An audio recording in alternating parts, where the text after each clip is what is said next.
Chunkin' Chunkers, and welcome to Dear Heinnie.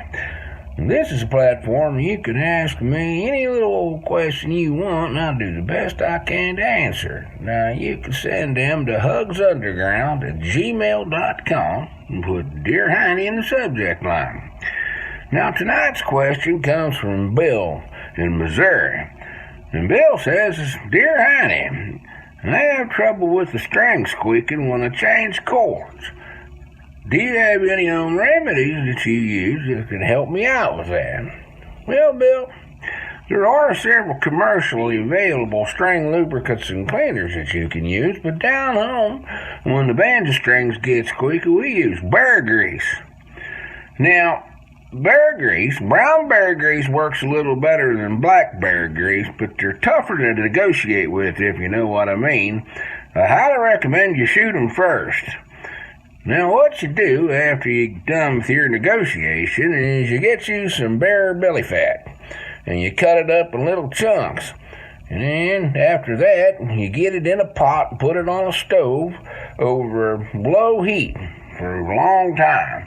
And what you'll notice, and the kitchen will smell wonderful, and the grease will start to separate from the fat. Now, what you're looking for, when it's done, it'll be a dark brown liquid with dark chunks of fat product floating around in it. So what you want to do, get yourself a slotted spoon and fish all that fat out of there. Them are called bear cracklings. My old Granny Hawkins ate them like Tic Tacs. I feed it to the dog. Anyway, after that's done, you take that liquid in a mason jar and one of them big old funnels you used to go canning with, and a number 4 coffee filter. Stick that funnel on top of the mason jar, put the coffee filter in there, dump that liquid in there, and that'll fish out all what you call the particulate. Let it cool, and when you're done, you'll have a beautiful white grease inside that jar. Now, I always found the mason jar was a little tough to take to my gigs with us, so what I use is a skull can.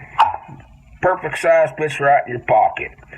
Now, bear grease is good to pomade to make your hair nice when you comb it. I understand from my Native American friends, they'll even stop your hair from falling out if you're going bald. You can work leather, waterproof your boots, and even cook with it if the bear's fed well. Oh, side note, brown bear grease, if he happens to come from the Northwest and has been eating a lot of salmon, make your string steak to high heaven. But it still works as good. So that's the answer, Bill. Bear grease. I'm thinking I might even make some of this up and give it to Benny Hamid to sell out to the folks. As always, thanks for your questions, sir, and thank you for your support out there in the audience for listening. We gone. Bye-bye.